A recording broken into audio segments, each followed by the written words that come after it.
1910년은 우리나라에서 굉장히 중요한 그런 해였습니다. 1910년 4월 15일자 대한매일신보의 이 사설란에 이런 제목의 글이 있었습니다. 두 종교계의 요구함. 그것은 우리 기독교 신자들이 천국주의만을 강조하고 국가와 민족의 존망에 무관심한 것에 대해서 교회를 비판하는 그런 사설이었습니다. 그 당시 국가가 얼마나 어려운 상황에 놓여 있었는가를 우리는 역사를 통하여서 잘 알고 있습니다. 그런데 1919년 3.1운동이 일어났을 때에 3.1운동의 주역이 한국교회였다는 것을 여러분 아십니까? 3.1운동 때 독립선언문 작성자 33인 중에 그 절반이 바로 이 기독교인이었다는 것입니다. 또한 이 3.1운동에 참가한 기관도 학교도 절대 다수가 기독교 기관이었고 또 기독교 학교였습니다. 그리고 3.1운동 때 희생당한 희생자의 대다수가 또 기독교인들이었습니다. 그때 우리 한국교회는 지금처럼 교세가 크지 않았습니다. 그때 당시 기독교 인구가 우리나라 전 국민의 1%밖에 되지 않았어요. 그 1%밖에 되지 않았던 우리 기독교가 이 나라 어려운 시국에 이 나라를 이끌어 가는데 주역으로 감당했던 것입니다. 국가는 하나님이 주신 제도입니다. 이 국가 권력은 하나님으로부터 옵니다. 국가는 하나님의 뜻을 펼치는데 꼭 필요한 하나님의 일반 은총의 하나입니다. 다시 말해서 국가가 없이 교회는 안전할 수가 없고 국가가 없이 교회는 자유스럽게 복음을 전할 수가 없는 것입니다. 그만큼 기독교와 이 국가, 이 관계는 참 중요합니다. 이 아모스 시대, 이스라엘 민족이 이때는 남과 북으로, 남유다와 북이스라엘로 그렇게 나누어져 있던 그런 시절이죠. 이 아모스는 바로 그때 당시 기원전 8세기에 사셨던 분입니다. 그는 본래 이 남쪽 유다 사람이었어요. 그런 목동이었고 또 뽕나무를 기르는 그런 한 촌부였습니다. 그런데 하나님께서 그를 부르셔서 북쪽으로 가서 하나님의 말씀을 전해라. 농부를 하나님의 선지자로 그렇게 부른 것입니다. 당시 북쪽 나라의 정치와 사회의 중심이었던 이 베델에 가서 하나님의 말씀을 증거하게 되어집니다. 그러면서 하나님께서 이 남쪽에 있는 유다 사람을 북이스라엘의 선지자로 보내서 그곳에서 하나님의 말씀을 전하게 한 중요한 이유가 있습니다. 우리가 요즘 아모스서 매일 성경 큐티를 하고 있지 않습니까?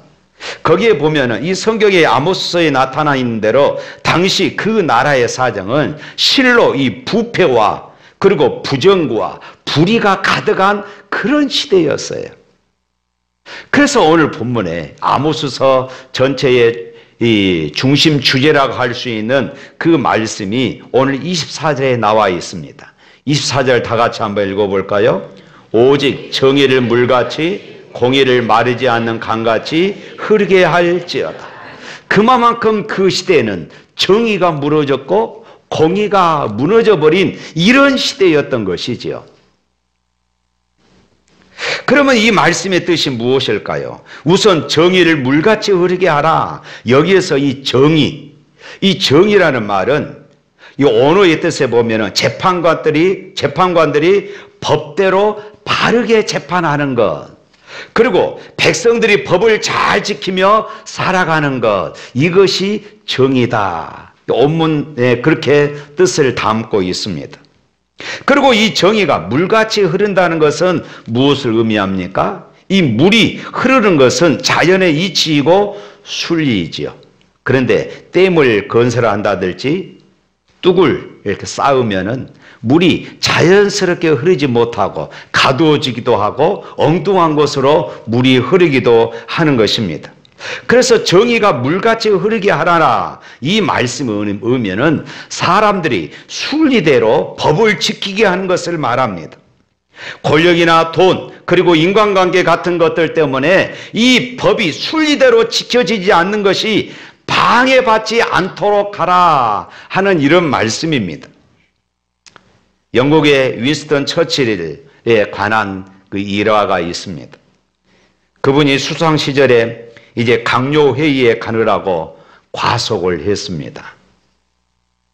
교통 경찰이 차를 세웠어요.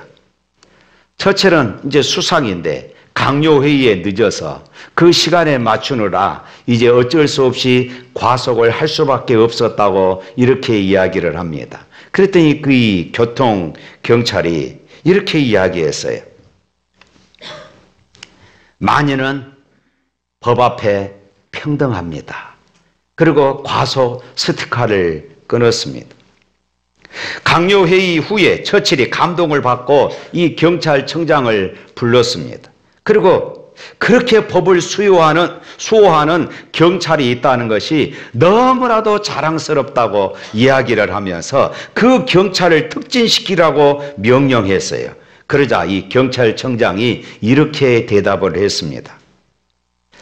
수상님, 과속 차량을 적발했다고 특진시키는 규정은 없습니다. 이렇게 대답을 했다는 것이에요. 처칠이 빙그레 웃으면서 이렇게 말했습니다. 허허, 오늘 경찰한테 2방이나 먹구만. 우리가 웃고 지나가는 이야기지만은 이 짤막한, 어찌 보면 아주 단순한 일상적인 이야기가 정의가 물처럼 흐르는 사회의 한 모습은 아닌가 하는 것을 우리가 볼 수 있는 것입니다. 그런데 돈이 많고 적음에 따라서 법의 잣대가 달라지는 사회가 있다면, 정의가 돈의 영향을 받아서 제대로 작동하지 못하는 사회가 있다면, 권력이 있고 없음에 따라서 법의 잣대가 달라지는 사회, 정의가 권력의 영향을 받아서 제대로 작동하지 못하는 사회, 내 편이냐 네 편이냐에 따라서, 내 편이 아니냐에 따라서 법의 잣대가 달라지는 그런 사회, 정의가 진영의 영향을 받아서 제대로 작동하지 못하는 사회, 이런 사회가 어떻게 정의가 물같이 흐르는 사회라고 말할 수 있겠습니까? 오늘 과연 우리 사회에 정의가 물같이 흐르고 있을까? 공정과 상식을 외쳤던 이 대통령과 가족, 그리고 청문회에서 폭로되는 공직자들의 각종 불법 형태들, 그리고 하루가 멀다 하고 터지는 각종 부정과 비리 사건들, 어쩌면 아모스 시대처럼 정의가 물같이 흐르게 하라는 주님의 말씀이 이 시대에 필요하지 않은가 생각이 되어졌습니다. 이 말씀은 사실 우리 그리스도인들이 외쳐야 하는 말씀이고, 또한 그리스도인들이 외치기 전에 그리스도인들이 먼저 그 삶 속에서 정의가 물같이 흐르게 하는 이런 삶을 살아가야 할 줄로 믿습니다. 다음으로 공의를 마르지 않는 강같이 흐르게 하라, 이렇게 말씀합니다.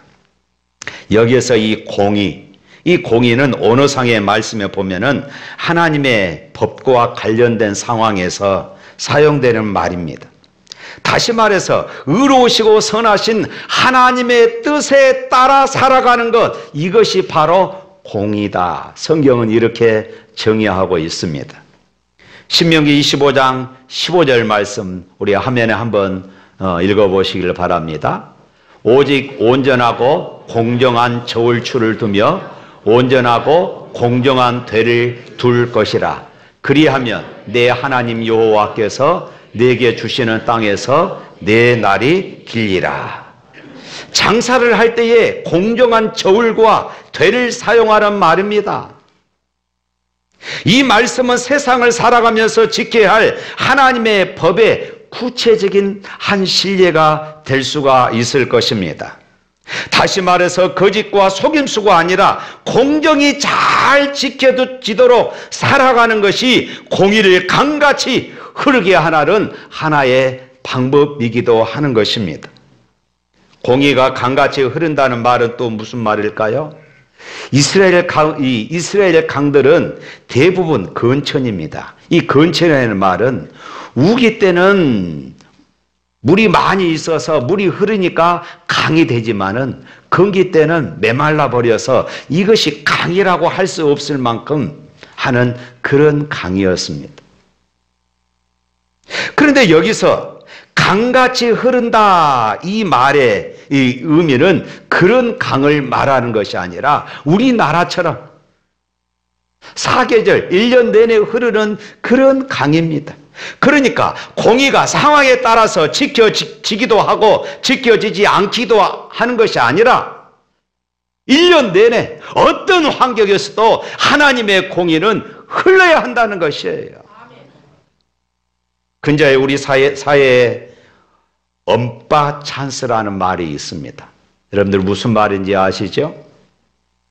엄마나 아빠의 지위나 힘을 이용해서 자식들이 특혜를 받는 것, 이것이 엄빠 찬스라고 이렇게 이야기를 한답니다. 청년들이 공정하지 못한 우리 사회의 한 단면을 지적하면서 사용하는 그런 단어입니다. 다른 일에는 공정하다가 자식 문제에 대해서는 공정을 잃어버리는 그런 사람들. 또 내로남불이라는 말이 있습니다. 같은 일인데 내가 하면은 노면 쓰고 다른 사람이 하면은 불륜입니다. 상대편이 어떤 잘못을 저지르면은 예리하게 비판하다가도 우리 편이 이 같은 편이 같은 일을 저지르면은 감싸주고 변명을 합니다. 그럴 수밖에 없다고 이야기를 합니다. 대상에 따라 이 공정의 잣대가 달라지는 일이 많습니다. 사랑하는 성도 여러분, 오늘 저와 여러분들은 어떻습니까? 오늘 그리스도인들이 이 땅에서 어떻게 살아가야 할까요? 우리가 먼저 공의가 강같이 흐르게 해야 합니다. 이것이 우리가 세상 속에서 빛으로 소금으로 살아가는 방법이기 때문에 그런 것입니다. 그러면 아모스 시대에 아모스 선지자는 왜 정의를 물같이 공의를 강같이 흐르게 하라고 이렇게 외쳤을까요? 우선 아모스 선지자가 이 말씀을 누구를 대상으로 한 것인지 살펴야 합니다. 5장 1절 보면은 이스라엘 족속아 내가 너희에 대하여 애가로 지은 이 말을 들으라. 5장 4절에 또 이렇게 말합니다. 여호와께서 이스라엘 족속에게 이와 같이 말씀하시기를. 여기서 알 수 있는 것은 지금 북이스라엘 백성들을 두고 하나님이 이렇게 말씀하고 있다는 것입니다. 자신이 하나님의 백성이라고 자랑스럽게 생각하는 사람들, 나는 예수 믿는 사람이야 라고 말하는 사람들에게 주님은 지금 말씀하고 있는 것이에요. 오늘 5장 18절 말씀 보면 이렇게 말합니다. 화 있을진저 여호와의 날을 사모하는 자여. 그리고 21절 말씀에 이렇게 말씀합니다. 21절 다 같이 읽어볼까요? 내가 너희 절기를 미워하여 멸시하며 너희 성회들을 기뻐하지 아니하는. 야, 이거 보통이 아니잖아요. 오늘 우리가 예배의 자리에 나왔는데 우리에게 하나님께서 말씀하십니다. 야, 난 너희가 드리는 예배를 미워하고 멸시한단다. 너희들이 좋아서 드리는 예배지만 왜 그런지 난 도무지 기쁘지가 않아 라고 말씀하신다면은 이거 보통 일이 아니잖아요. 또 22절 볼까요?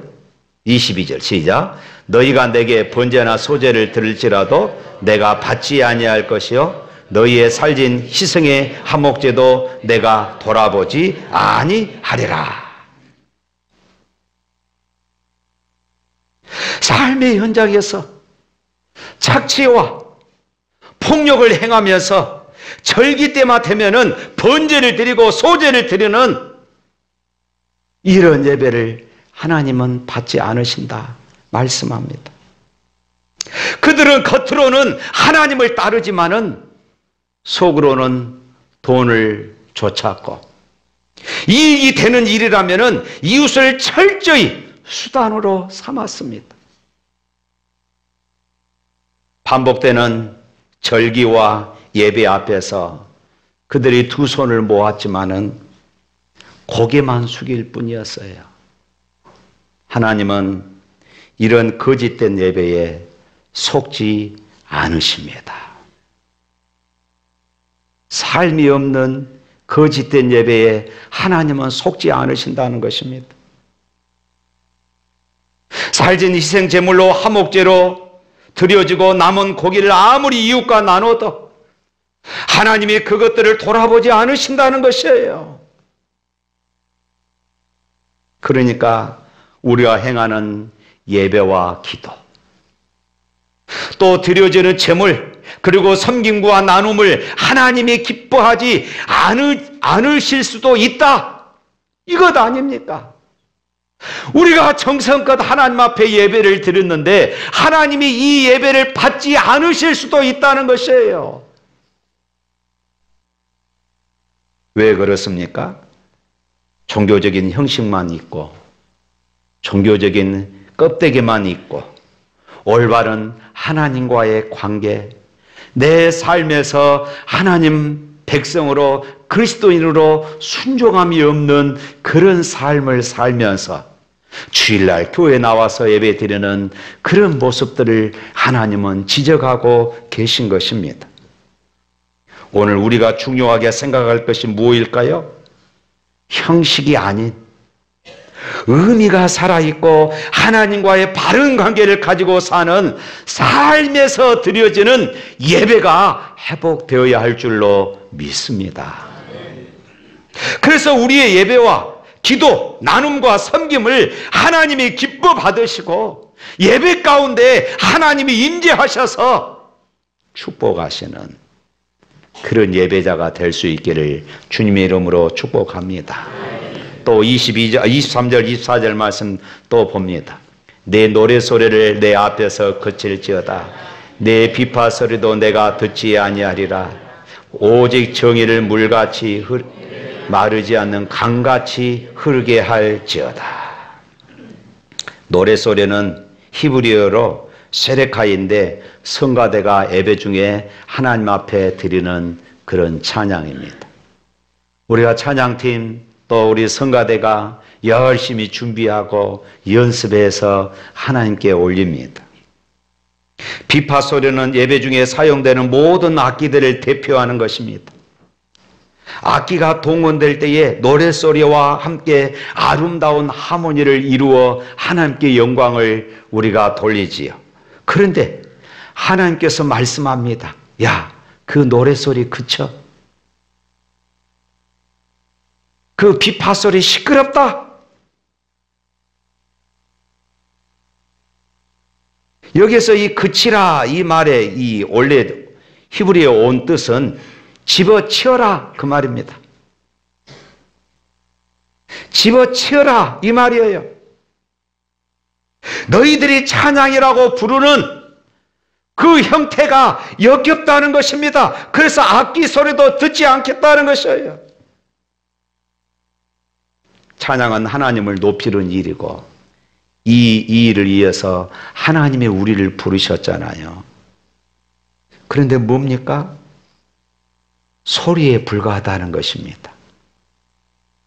신앙 고백이 없고 감사가 없고 회개가 없는 소리에 불과하다는 것입니다. 하나님과의 인격 관계를 이루지 못한 채로 외식적으로 겉만 그럴듯하게 형식만 갖추고 모양만 있는 찬양은 찬양이 아니라 그냥 소리다 그 말이에요. 그러면서 뭐라고 말씀합니까? 24절에 오직 정의를 물같이 공의를 마르지 않는 강같이 흐르게 하라. 쉽게 말하면은 정의가 물같이 공의가 강같이 흐르지 않는 그런 삶을 살면서 하나님을 찬양하고 예배한들 하나님은 그것을 받지 않으신다 이 말씀이에요. 아모스가 왜 이렇게 외치고 있습니까? 간단합니다. 스스로 하나님의 백성이라고 자랑스럽게 여기면서 자신은 그 누구보다도 하나님을 예배하고 또 섬기는 일에 헌신한다고 자부하는 사람들이 정의를 물같이 공의를 강같이 흐르게 하지 못하고 있기 때문입니다. 주일날 교회에 나와서 예배는 그럴싸하게 드리지만 사회에 나가서 내 성공을 위해서라면은, 내 이익을 위해서라면은 내가 그리스도인이라는 것을 잠시 감추어버리고 살아가는 것입니다. 하나님께서 오늘 우리 그리스도인들을 보고 뭐라고 말씀하실까요? 온갖 악기로 아름다운 찬양을 하고 멋진 옷으로 황홀한 춤을 추고 주일 예배에 11조와 감사 예물을 드리고 여러 부서에서 봉사합니다. 그런데 사회로 돌아가면은 바로 그 순간부터 하나님을 잊고 사업상의 이유, 핑계가 좋습니다. 목사님, 사업하려면 어쩔 수가 없습니다. 아니에요. 내가 하나님의 살아계심을 고백한다면, 내가 사업상의 손해를 보고 내가 좀 승진에 뒤처진다 할지라도 내가 하나님 백성으로서의 자존감을 잊어서는 안 된다는 것이에요. 하나님은 바로 그런 사람의 예배를 기뻐 받으신다고 말씀하고 있는 것입니다. 하나님께서는 예배가 중요하지 않다거나 예배보다 공의와 정의로운 삶을 사는 것이 더 중요하다고 말씀하고 있지 않습니다. 이것은 진실성의 문제입니다. 하나님을 진정으로 사랑하고 섬긴다면은 예배만 거룩하게 하는 것이 아니라 생활도 거룩하게 해라 말씀하고 있는 것이에요. 우리 요한일서 4장 20절 말씀 한번 읽어볼까요? 누구든지 하나님을 사랑하노라 하고 그 형제를 미워하면 이는 거짓말하는 자니 보는 바 그 형제를 사랑하지 아니하는 자는 보지 못하는 바 하나님을 사랑할 수 없느니라. 그래서 하나님은 정의를 물같이 공의를 마르지 않는 강같이 흐르게 하라고 말씀합니다. 하나님께서 성도들이 하나님께 거룩하게 예배하는 것만큼 세상에서도 의와 공의를 나타내는 그런 삶을 요구합니다. 남을 비판하면서 자신은 그렇게 행하지 않는다면 결코 공의롭다고 말할 수가 없습니다. 그리고 하나님께서 의롭게 여기시는 것이 무엇인지 알면서도 그렇게 행하지 않는다면 이것이 의로운 삶이라 말할 수가 없습니다. 옛날에 효자로 소문난 왕이 있었다고 합니다. 동시에 그 왕은 의를 소중히 여기는 당대의 의로운 왕이었다고 합니다. 그 백성들을 다스리기 위해서 법을 정해놓고 이러이러한 죄를 짓는 자는 태형으로 다스리겠노라고 선포했습니다. 법을 어긴 자는 기둥에 묶어놓고 옷을 벗긴 다음에 채찍으로 40대를 때리는 것이었습니다. 왕은 이렇듯 공의를 실천하는 그런 왕이었어요. 그러던 어느 날 하필이면은 왕의 어머니가 그 죄 중에 하나에 걸리고 말았습니다. 백성들은 왕을 주목하여 보았습니다. 효자이면서 공의로운 왕이 어떻게 이 일을 처리할까? 자신의 어머니를 과연 때릴 수 있을까? 초미의 관심이었습니다. 그런데 왕은 담담하게 어머니를 체포했습니다. 그리고 백성들 앞에 세워놓고 기둥에 묶여놓고 옷을 벗기고 그리고 때리라고 명령을 내렸습니다.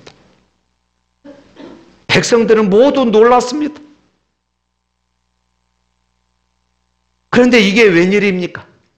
왕이 느닷없이 자신의 옷을 벗고 어머니를 껴안은 것입니다. 그리고 이렇게 또 명령합니다. 이제 치라. 할 수 없이 관리는 왕의 엉덩이에 40대의 매를 쳤습니다. 이 모습을 본 백성들은 숙연했습니다.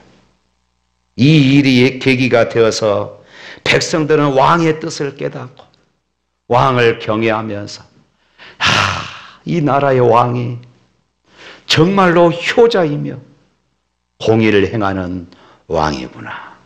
그리고 존경을 했다는 것입니다. 사랑하는 성도 여러분. 그런데요, 하나님께서 이 일을 먼저 우리에게 보여주셨습니다. 그 왕은 바로 하나님이셨고 예수 그리스도였습니다.